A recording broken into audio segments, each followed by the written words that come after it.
In this video, I'm going to talk about all things dry fighting weight. For those of you who don't know, this is a workout designed by Geoff Neupert. I didn't even know that it existed. I've stumbled over it over on Reddit. And for those of you who don't know, I've had Geoff on a podcast and we had a great discussion about all things kettlebell. If you want to watch this discussion, check the description. So the workout is based in very simple terms, very simple exercises and powerful exercises that I believe in. And maybe you've tried it out. Maybe you consider giving it a shot. There's also a remix attached to it where somebody came up with a version that adds a little bit more spice to it. And then after checking both versions, I thought, you know what?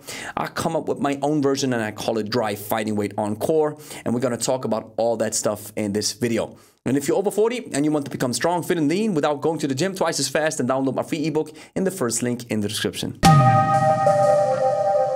Grüezi miteinander, Gregory von Lebe Stark here. So the dry fighting weight concept originated from this StrongFirst article. I don't want to read the whole thing, but I'm going to link it in the description as well if you want to check it out.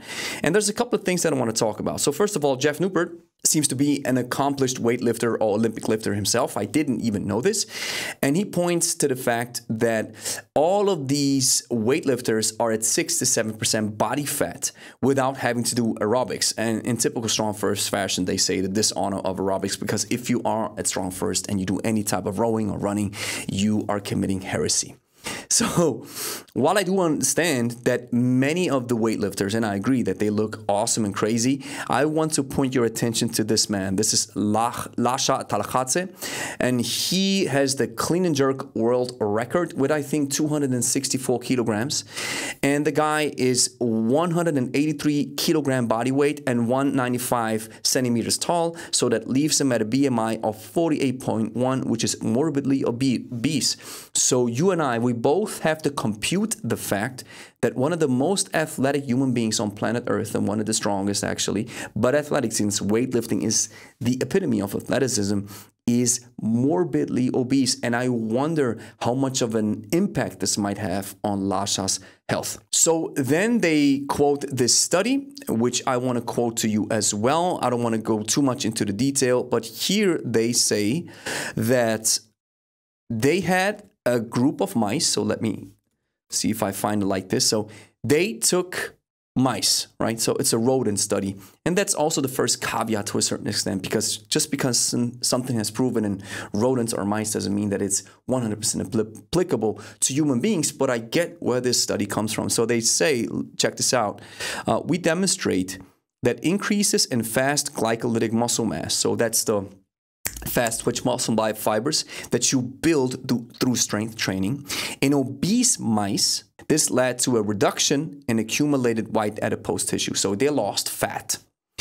And they improved their metabolic parameters independent of physical activity. So they didn't change their physical activity levels, and they didn't even change their level of food intake. These studies indicate that an increase in the energy burn in the muscle can protect against weight gain and metabolic dysfunction. For obese people, it's probably even more interesting to engage into heavy strength training, because this can help them lose weight and so maybe even keep it off. But at the same time, we have to admit, because in this article, it's a little bit misleading, because they're like, hey, yo, we lose weight, we do strength training, and we're not on a diet, and we look cool, all of that. But at the end of the day, this is what you have to focus on, and that is a calorie deficit of up to 500 calories per day is effective for healthy and sustainable weight loss. So everybody knows, so the scientific realm understands that calories in, calories out, even though it's not that simple. But the basics is you have to eat less than you consume, because that's a law of thermodynamics.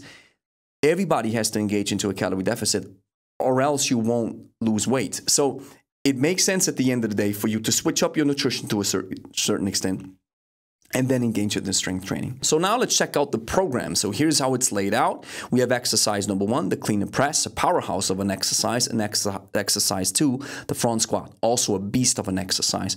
We have to use the 5 rep max on the press. So in my case, this would be double 24s. I set a timer for 30 minutes. Boom, let's go. The workout starts. And now I do set of the clean and press, and then a rest, and then you do a set of the front squat, and then you rest. And you repeat until the time expires, and don't grind. So that's the typical StrongFirst mentality, which if you want to train like this is totally fine. What I like to do is I'd like to get a conditioning effect of kettlebell training, so I grind a little bit. I want that burn. If you are a weightlifter, you are using heavy weights. So 80% of your, let's say, 1 rep max, it's maybe 150 kilograms if you're very strong in clean and jerk. I'm just assuming something. And then, of course, with these heavy weights, your body requires more rest. With kettlebells, we don't even come close to that amount of weight. So that's why I don't recommend, and I don't think it's necessary to always rest and be fresh. Always keep in mind, this is the typical StrongFirst mentality from Pavel. They say, no, we don't grind. So everybody's doing it because Pavel said so. Day 1, you do ladders of 1, 2, and 3. So I'm assuming it's 1 clean and press, you rest, 1 squat, you rest. Then it's 2 reps of the exercise and 3 reps of the exercise for 30 minutes.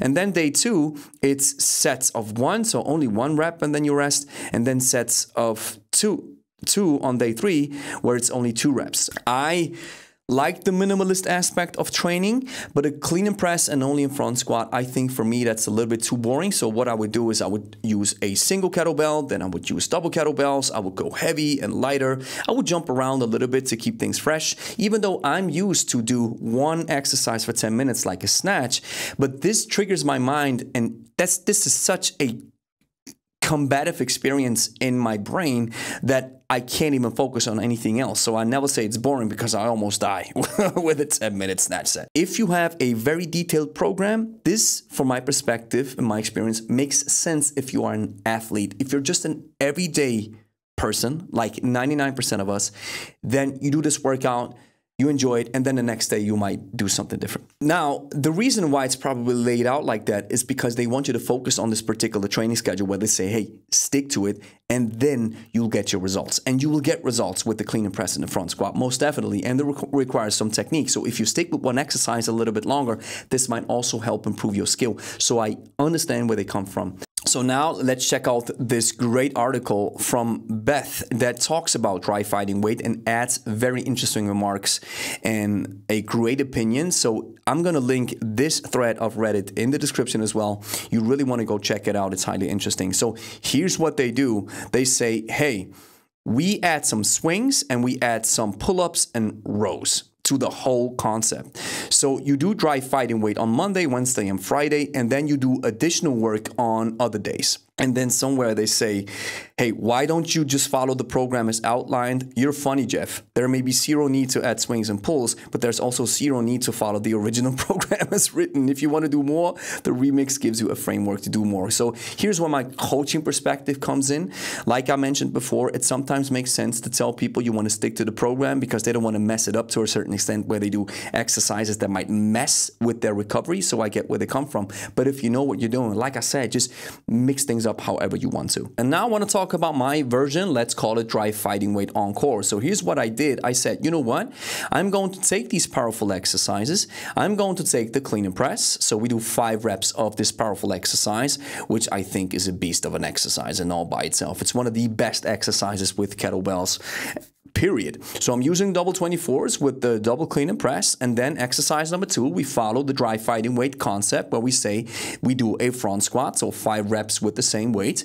And then because they talked about swings and rows or pull-ups in the remix, I said, all right, let's add them to it. So here we have 5 swings added into the mix with double kettlebells, and then we're adding 5 hang rows. And I think with this concept, you can go very far. This is a powerful idea that mixes things up where you have a little bit of variety, where you have every muscle fiber covered. Also, like I mentioned before, I like to switch things up with doubles and single kettlebells. So in part number 2 of dry fighting weight encore, my workout, I'm saying now let's do a clean and press with 1 arm. And now since it's only 1 weight, we're going to double the reps. So it's going to be 10 reps per side. Then we jump into a rack squat. And let me tell you, I'm a big believer in time on attention. So I'm the complete opposite when it comes to StrongFirst on that regard. And so I'm doing 10 clean and press. Your arm is burning, even if you're very strong and have great technique. Then you jump into a rack squat where you keep the elbow close to the body. It's already burning. burning. And this is a real tough one. And then I go into 10 single hand swings. Here we can relax a little bit. And then after those single hand swings, you park the bell, you break it, and then we go into 10 hang rows. And then if you are really crazy like I am, you do the unbroken principle where you finish the left side, and then immediately, without setting the kettlebell down, you jump into the right side and continue. So this is a powerful variation, which I love. I still believe that a minimalistic approach to training can make sense because 20 or 30 exercises in one workout is way too much, but we also can do a little bit too little, especially for people who are just looking for everyday GPP. Not saying that the clean and jerk or clean and press and the squat don't give you all the GPP that you need, but if you want to mix it up to a certain extent, I fully understand, and you can do it in a way where you still have a minimalistic approach and still have all bases covered. So here's the next thing that you have to do. Clean and press that like and subscribe button, share with a friend who's also interested in kettlebells, and if you made it this far, download my free ebook in the first link in the description called the Kettlebell Code. If you're over 40, 50, or 60, you don't have a lot of time, but you still want to take care of your fitness, this is where the kettlebell comes in, and I'm going to show you a shortcut to success with my ebook. So download it right now. It's in the first link in the description or in the pinned comment.